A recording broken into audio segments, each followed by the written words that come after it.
Bismillahirrahmanirrahim. Assalamualaikum warahmatullahi wabarakatuh. Alhamdulillahilladzi nazzala al-furqana 'ala 'abdihi liyakuna lil-'alamina nadhira. Alhamdulillahilladzi faddalana 'ala kathirin min 'ibadihi al-mu'minin. Asyhadu an la ilaha illallah wahdahu la syarika lahu.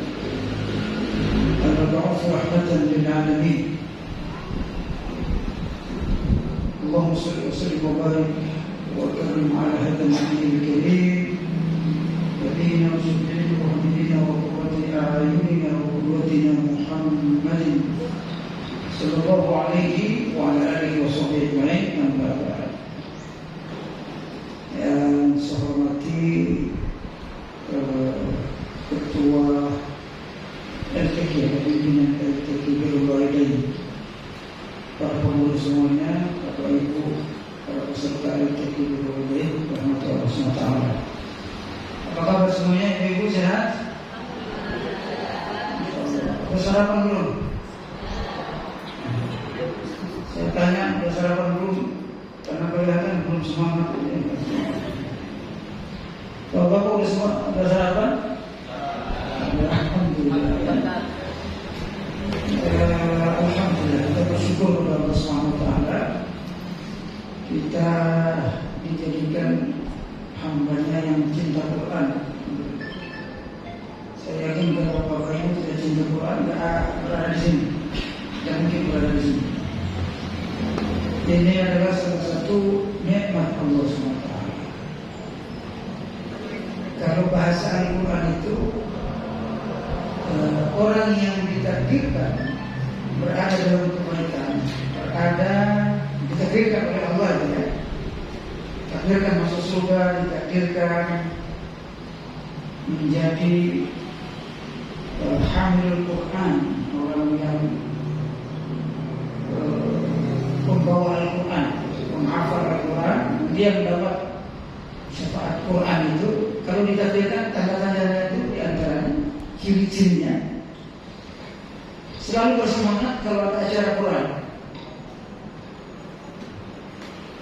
selalu bersemangat kalau ada acara Quran. Apakah itu tafsir, tahsin dan sebagainya, dia semangat. Nah, itu ciri-ciri orang yang dapat syafaat Quran. Itu bukan kata-kata saya, ya, Ibu, Bapak Ibu sekalian, tapi Quran sendiri dalam surat At-Taubah. Allah berfirman, "Lau aradul khuruja la a'addu, walakin kariha Allah bi'athahum sabbatahu wa qila qulu ma'al qa'idin." Terus Allah Ta'ala, orang itu kalau dia punya niat untuk bergerak, ya, untuk jihad, untuk hal-hal baik, termasuk untuk Quran, maka dia selalu akan mempersiapkan dirinya untuk hadir. Selalu akan mempersiapkan dirinya untuk itu. Tapi kalau tidak dikehendaki, kalau dia memang tidak mau, maka Allah SWT buat hatinya itu berat.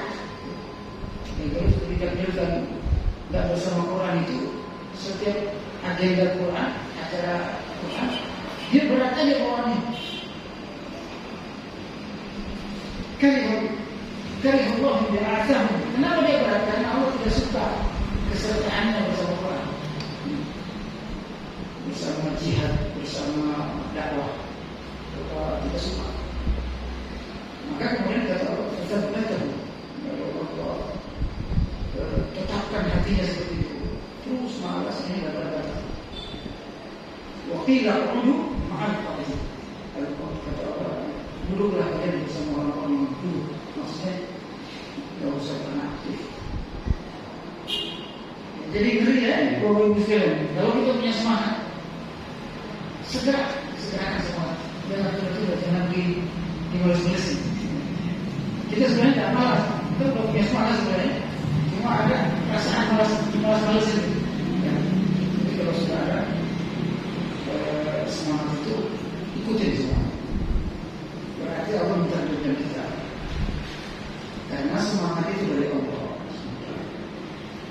kita diberikan nikmat ini. Amin, Bapak. Nikmat terus semangat, nikmat terus ingin bersama Allah.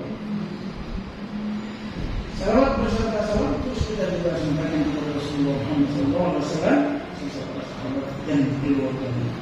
Saya diminta untuk membacakan surat An-Nazi'at. An-Nazi'at ini masih tahu artinya ya? An-Nazi'at al-Gharq. Ini adalah barisan para malaikat. An-Nazi'at, para malaikat yang mencabut nyawa. An-Nazi'at. Ada yang mengatakan Nazi'at itu adalah planet-planet. Tapi yang paling penting adalah Nazi'at adalah barisan para malaikat, sekelompok malaikat. Kita lihat, baca ayatnya dulu ya. Kalau di situ berubah tulisannya. A'udzu billahi minasy syaithanir rajim. Tadi sudah dibaca. Tapi bacanya pakai tartil, saya pakai baca hadar saja, bacaan cepat. Karena kita akan memasukkan sekitar 10 ayat. أَإِذَا كُنَّا عِظَامًا نَخِرَةً قَالُوا تِلْكَ إِذًا كَرَّةٌ خَاسِرَةٌ فَإِنَّمَا هِيَ زَجْرَةٌ وَاحِدَةٌ فَإِذَا هُم بِالسَّاهِرَةِ هَلْ أَتَاكَ حَدِيثُ مُوسَى إِذْ نَادَى رَبَّهُ بِالْوَادِ الْمُقَدَّسِ طُوًى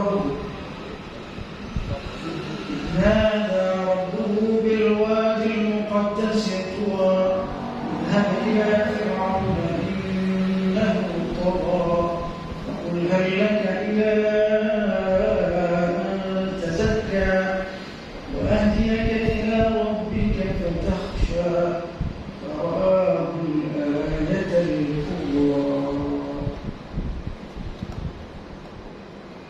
Apakah akan dibangkitkan juga apabila kita telah menjadi tulang-tulang yang hancur?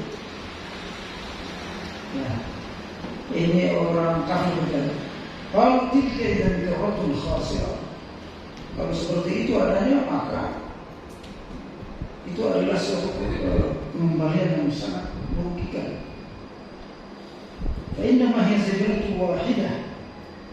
Maka pengembalian itu hanya dengan sekali tiupan saja.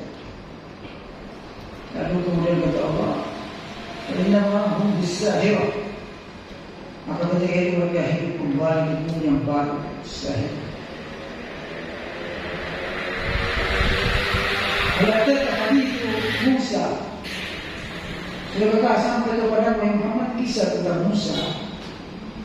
Kenapa Musa? Nada rabbuhu bil wadi, nada rabbuhu bil wadi al-muqaddas tuwa. Ketika Tuhan memanggil Musa di lembah suci yaitu Tuwa. Idhab ila Fir'auna innahu tagha. Pergilah engkau wahai Musa kepada Fir'aun, sesungguhnya dia telah melampaui batas. Faqul hal laka ila an tazakka. Katakan kepada Fir'aun, wahai Muhammad, adakah keinginanmu itu membersihkan diri dari kesesatan? Wahdiaka ila rabbika fatakhsha. Dan engkau akan berpimpin ke jalan Tuhanmu agar engkau takut kepadanya. Fa'arahul ayatul kubra. Lalu Nabi Musa memperlihatkan kepadanya mukjizat yang besar. Nakhirah berikutnya mufradat ayatnya ini kosakata ayatnya. Nakhirah itu hancur menjadi debu. Nakhirah hancur menjadi debu. Nah itu tertulis Arabnya ya. Zajrah itu tiupan, zajrah itu wahidah. Zajrah itu tiupan sangkakala maksudnya. zajra sekali tiupan, hembusan. Tiupan atau hembusan. Karwah atau karwatun, pengembalian atau pemulangan. Khasirah sangat rugi. Bisahirah pembakaran bumi. Bisahirah itu tiba-tiba kita sudah berada di salah satu permukaan bumi. Bisahirah. Ada yang mengatakan permukaan bumi yang dimaksud adalah Baitul Maqdis. Tua dan kata-katanya tua. Tulisannya tua. Tua. Al-Wadi Muqaddasi tua. Tua itu adalah salah satu nama lembah suci di antara Kanaan dan Mesir. Ya, hanya Palestina. Tua, salah satu lembah suci namanya Tua. Kemudian yang terakhir,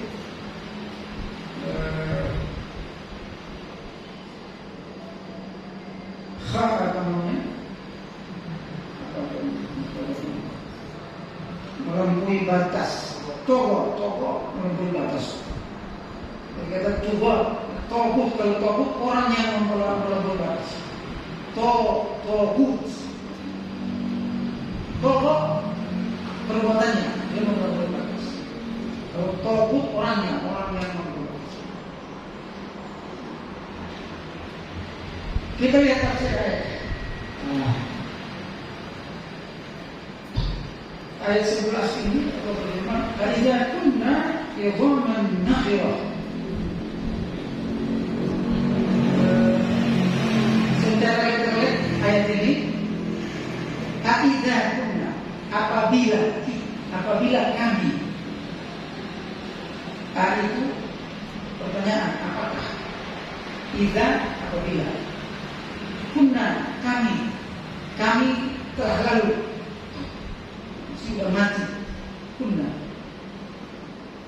idhama tulang. Idhama itu tulang. Nakhirah yang kering, berserakan, hancur. Nakhirah. Dan sudah dijelaskan. Maksud ayat ini adalah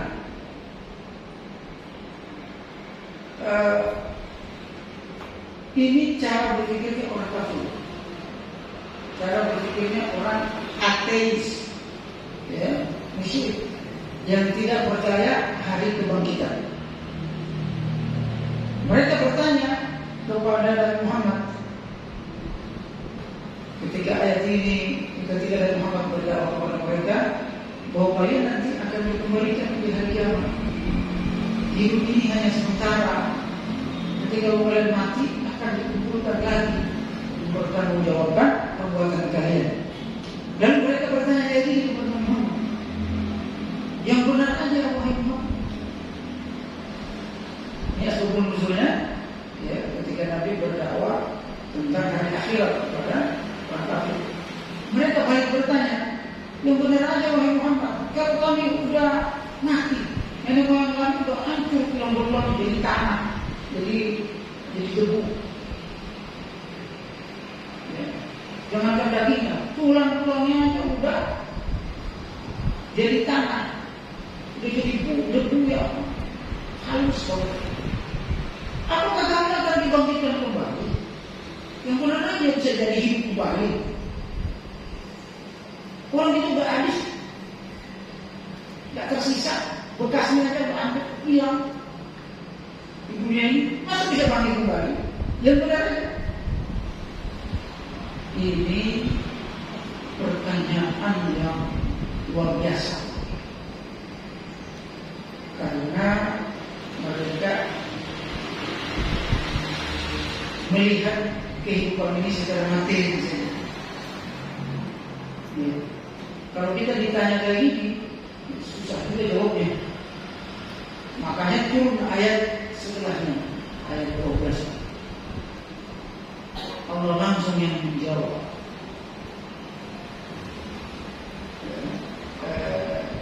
Ayat 13 maksud saya. Lalu kemudian kata mereka, masih ini ucapan orang apa yang kamu sampaikan itu benar wahai Muhammad, bahwa tulang itu bisa kumpul lagi lalu jadi manusia, dibangkitkan kembali lalu ditanya perbuatannya di dunia. Kalau tidak dan terlalu hasil, maka itu sesuatu yang luar biasa dan pasti kami akan sangat rugi hasil. Maksudnya rugi itu karena kami tidak pernah melakukan apa-apa, mau beriman, juga beramal soleh, lalu mempertanggungjawabkan apa yang kami akan bertanggungjawab. Ini juga ucapan yang ledek. Kalau bisa hidup kan apa bahaya dong. Nah kayak gitu bahasanya gitu. Kalau bisa dibangkitkan kembali lalu mempertanggungjawabkan semua amalnya, kasihan dong. Bahasanya ledek. Kalau tidak itu terwujud hasil. Kalau begitu itu adalah suatu keadaan yang sangat rugi. Para ahli tafsir mengatakan ini adalah kebangkitan atau kehidupan kembali yang sangat merugikan. Apakah ada kehidupan kembali yang lebih merugi dari ini? Kita dihidupkan kembali dan dikirim ke neraka.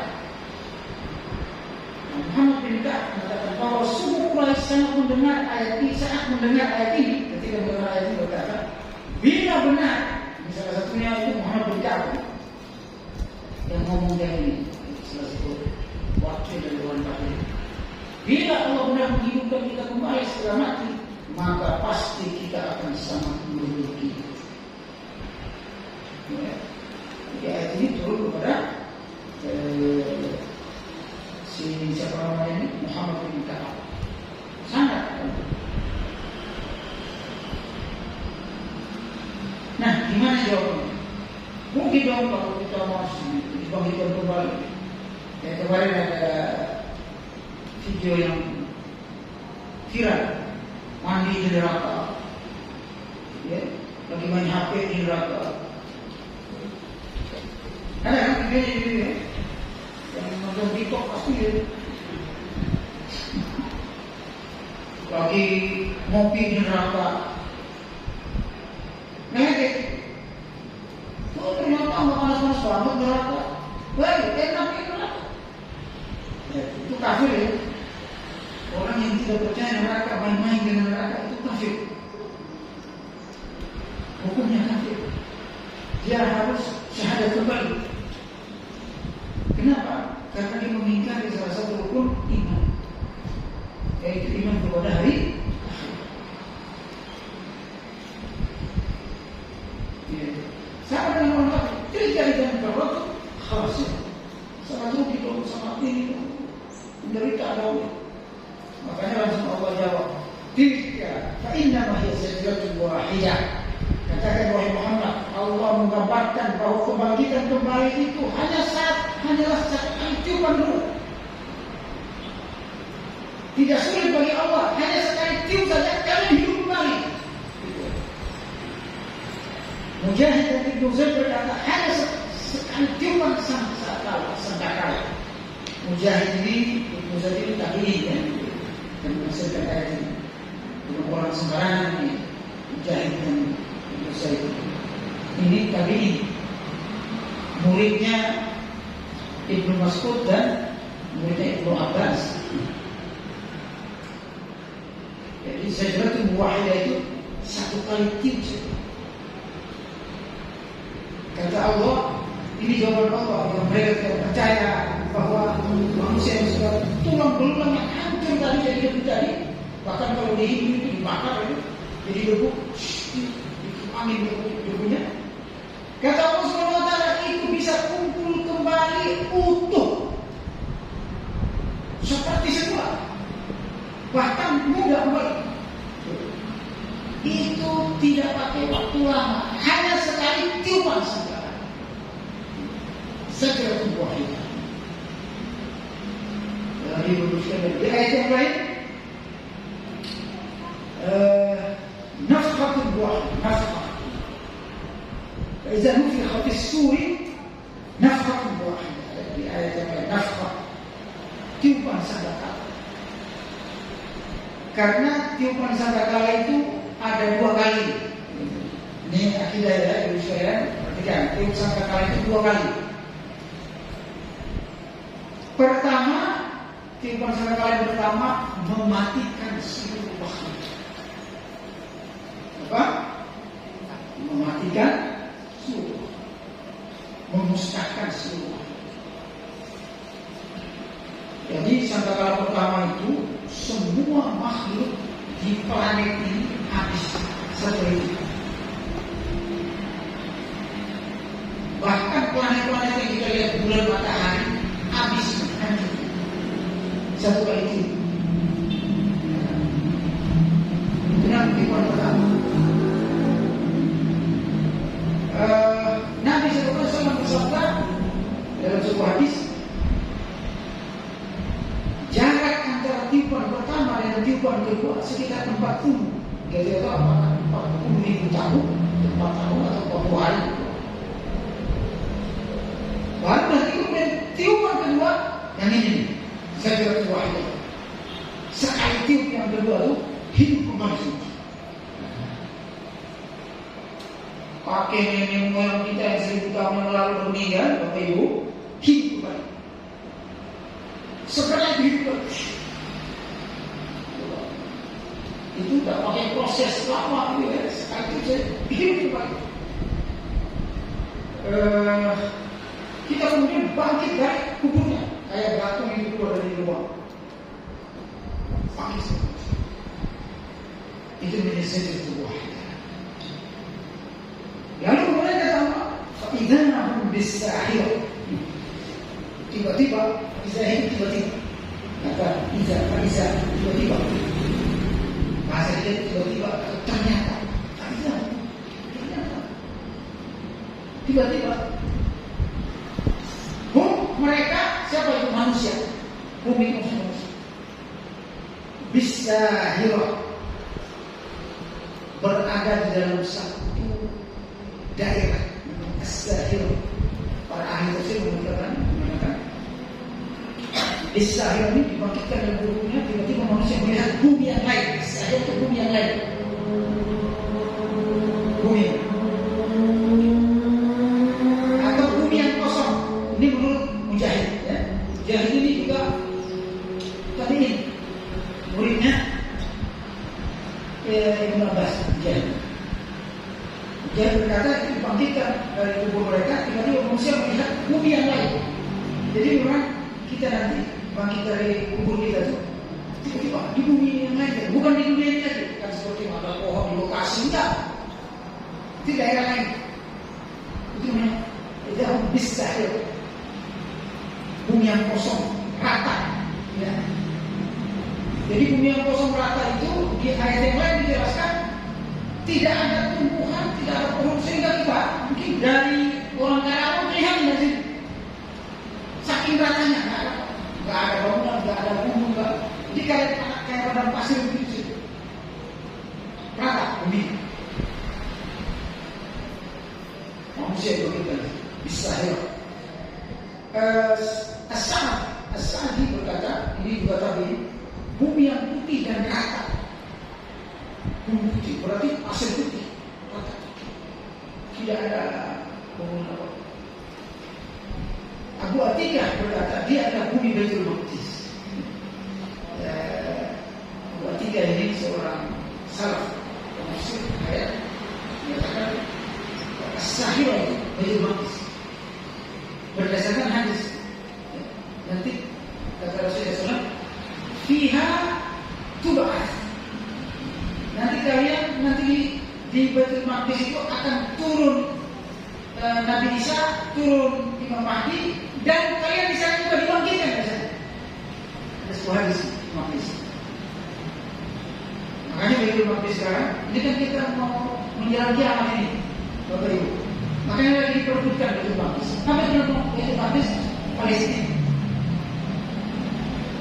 Jadi kita nanti semua manusia dibangkitkan di Palestina, bukan di Bekasi lagi. Kalau meninggal di Bekasi ya,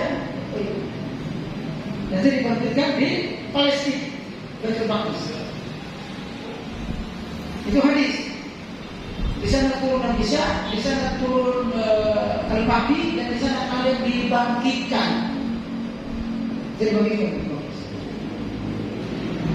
Masya Allah. Jadi walaupun yang belum pernah Baitul Maqdis nanti dibangkitkan. Ya. Berarti kalau usah, nggak usah tunggu dibangkitkan aja. Ya, dibangkitkan di Baitul Maqdis. Tapi Baitul Maqdisnya udah rata. Masalah kebangkitan ini, Ibu, disebutkan juga dalam Al-Quran ayat yang lain.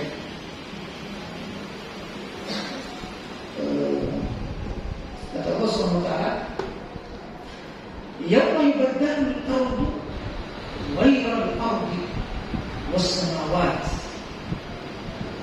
Nanti kalian akan dibangkitkan di satu bumi, bukan bumi ini. Jadi kalau Quran, informasi Al-Quran, kita nanti dibangkitkan di satu bumi yang lain, bukan bumi kita ini. Jadi bisa jadi kita dibangkitkan, Allah ciptakan bumi baru. Setelah alam semesta hancur, untuk membangkitkan kita sebelum masuk surga, Allah sudah siapkan bumi yang lain, ghairul ardh. Wassamawat, kan yang ini juga beda, bukan ini. Karena ini sudah hancur. Itu dalam ayat disebutkan begitu. Kalian nanti akan dibangkitkan di bumi lain dengan langit yang lain. Baru. Itu Allah Maha Kuasa ya. Prosesnya seperti itu. Sampai sekarang ilmu pengetahuan belum bisa meneliti itu. Di bumi mana kita dibangkitkan? Ada para ahli tafsir yang lain mengatakan buminya sebenarnya bumi ini juga. Ahli tafsir, buminya bumi ini juga. Cuma bumi ini sudah diratakan. Diratakan. Karena di ayat yang lain, bumi ini nanti mengeluarkan semua isinya. Wa akhrajatil ardu athqalaha, ya. Ketika waktu itu bumi mengeluarkan seluruh isinya. Jadi bumi ini dikosongi sama. Nanti kita dibangkitkan. Bisa jadi bumi ini juga, ya. Setelah Allah hancurkan, bumi akan selesai. Allah perbaiki bumi, jika kita dibangkitkan kembali. Banyak tafsirnya, Allah. Tapi pasti kita bangkit kembali. Ini saya. Jadi hati-hati ya, siap-siap aja Bapak Ibu kita dibangkitkan. Dan itu tidak lama. Kenapa? Karena kita hidup di dunia ini seperti mimpi. Ibu-ibu ini belajar di sini seperti mimpi, nanti ketika sudah berada di alam barzah. Jadi kagetnya di alam barzah. Ini selama ini di mana dong? Itu nanti setiap orang meninggal, masuk dalam kubur, keluarganya pulang, dia tinggal sendiri, dia bangun kayak bangun dari mimpi persis. Saya selama ini di mana? Makanya kalau amalnya agak benar, Masya Allah, mimpi yang timbul kita bersama Quran, bangunnya itu indah. Alhamdulillah, setelah saya berjihad panjang di dunia, setelah saya bersama Al-Quran panjang di dunia, setelah saya beribadah panjang di dunia, saya bangun. Begini dalam tubuh. Saya sering sampaikan Bapak Ibu sekalian, berdasarkan hadisnya, orang yang tidak pernah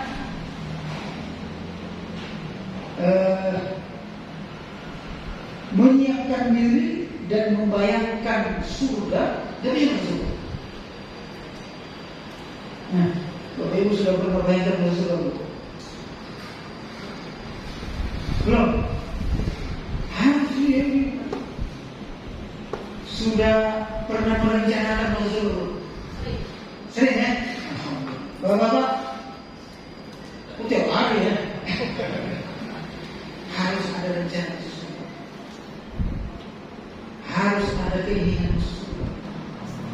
Harus ada semangat masuk surga. Kenapa? Kata Allah, "Fa'amma man a'ta wattaqa wa saddaqa bil husna fasanuyassiruhu lil yusra." Surat apa itu? Yang kelas hadis surat apa? Surat Al-Lail. Apa kata Allah? Siapa yang suka memberi, bersedekah dan bertakwa, wa saddaqa bil husna, dan percaya serta yakin terhadap surga, dan yakin masuk surga, rencana yang masuk surga, mimpi dia masuk surga, itu namanya wa saddaqa bil husna. Dia sangat yakin masuk surga. Fasanuyassiruhu lil yusra, maka kami akan mudahkan dirinya masuk surga. Allah yang ngomong. Makanya ketika dengar ayat ini, tentang kiamat ini, kebangkitan dan seterusnya, kita harus sudah merencanakan masuk surga. Siapa belum pernah merencanakan masuk surga sampai mati, nggak akan masuk surga. Kata Nabi, kullu ummati yadkhuluna al-jannata illa man aba. Setiap umat akan masuk surga kecuali yang nggak mau. Nggak pernah bayangin masuk surga.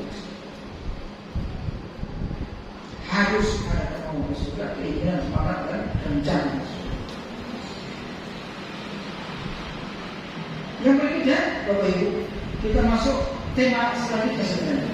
Ini tentang Nabi Musa alaihissalam. Hal adakah hadis Musa? Wahai Muhammad, hal adakah kalau ada kaf seperti ini di Quran, Bu? Hal adakah kaf itu biasanya untuk Nabi Muhammad. Kebiasaan Quran begitu. Kalau menafsir ayat itu, kalau ada kamu, itu kamu. Itu biasanya dari Muhammad, untuk dari Muhammad, ditujukan kepada Muhammad. Hal adakah, apakah telah datang kepadamu, di sini Muhammad? Telah datang kepadamu Muhammad. Hadis Musa, informasi tentang Nabi Musa.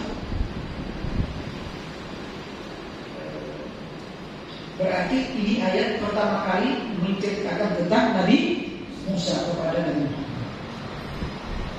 Ayat-ayat yang menceritakan kisah-kisah Nabi dan Rasul kepada Nabi Muhammad itu menunjukkan bahwa Allah ingin menghibur Nabi. Makanya Allah ceritain kepada Muhammad, ente itu bukan Nabi satu-satunya. Dulu ada Nabi namanya Musa. Perjuangannya melawan Fir'aun dahsyat, lebih hebat. Maka jangan ente sedih, ente melawan Abu Jahal. Kalau Fir'aun Musa itu melawan Fir'aun. Siapa Musa ini? Rasul yang Allah utus. Idnadahu rabbuhu. Saya sabar. Idnadahu rabbuhu. Idnadahu rabbuhu. Kalau ada ayat yang lain, idnada rabbahu.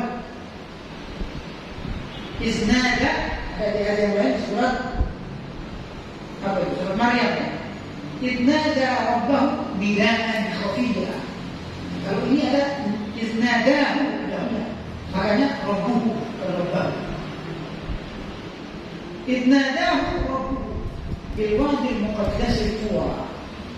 Ketika Allah Ta'ala berbicara langsung dengannya. Jadi Nabi Musa itu satu-satunya Nabi yang Allah ngobrol langsung dengan dia.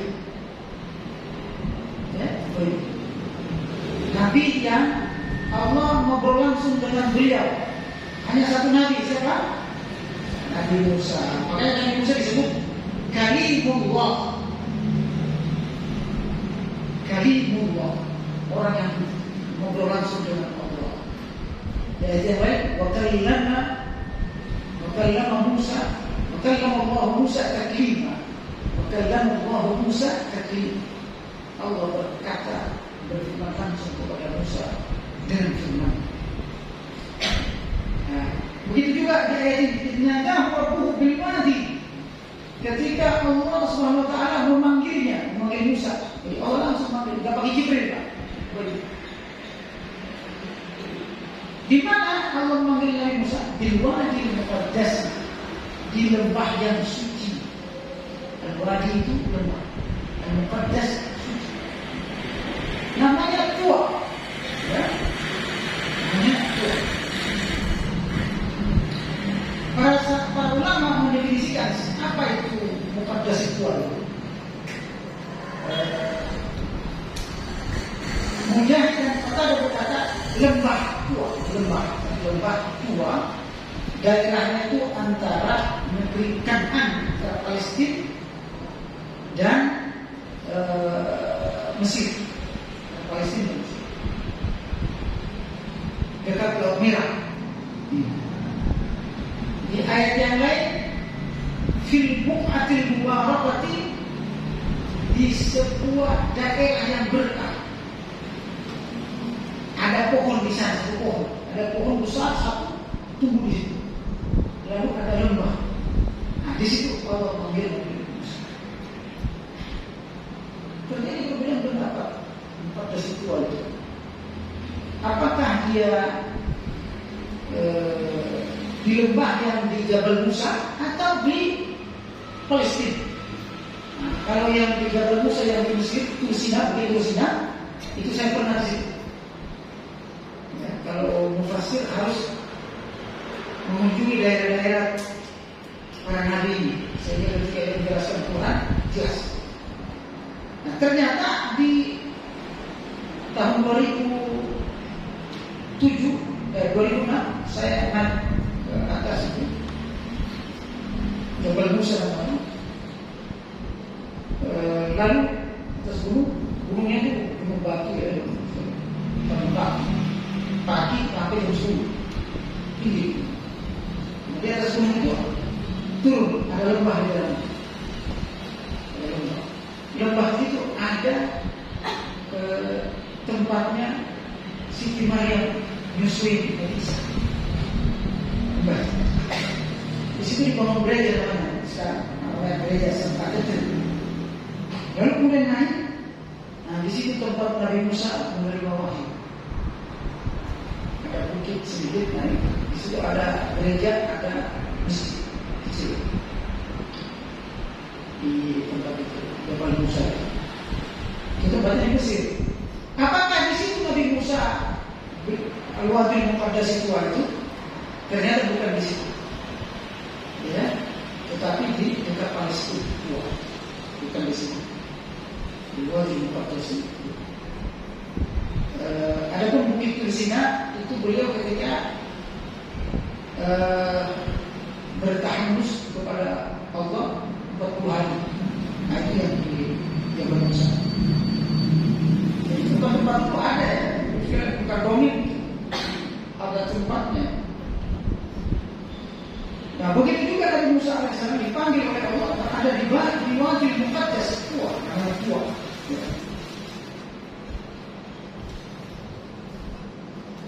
Apa yang dia terima di situ? Apa yang Allah omongkan dengan Nabi Musa? Ini. Idhab ila Fir'auna innahu tagha. Ya, pokoknya Allah memerintahkan Nabi Musa di Wadil Muqaddas itu. Wahai Musa, pergilah kamu berdakwah kepada Firaun, karena dia seorang pembangkang dan durjana. Togok, pembangkang, durjana, penjahat.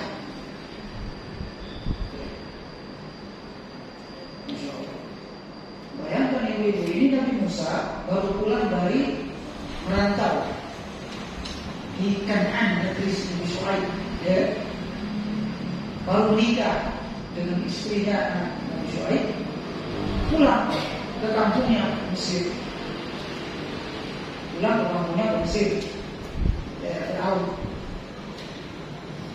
Di tengah perjalanan menuju Mesir, Allah panggil di 14 tua, lalu dikasih tugas ini. Dikasih tugas. Tugasnya maha dahsyat, maha berat. Apa itu? Berdakwah kepada Firaun. Tahu nggak Firaun ini? Ya, kalau saya cerita ceritain Firaun ini manusia paling ganas. Kalau dia bilang dulu, bukan cuma otoriter, tapi ngaku Tuhan.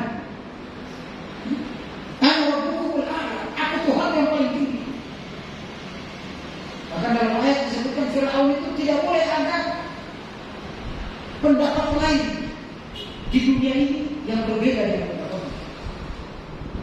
Tidak boleh ada pendapat lain. Kata digambarkan oleh Allah sementara kata Firaun itu, kalian tidak akan berpendapat illa ma'al, kecuali yang saya ucapkan, kecuali yang saya pikirkan. Jadi tidak boleh orang lain berpikir lain selain apa yang dia pikirkan. Ini aku Tuhan. Ya.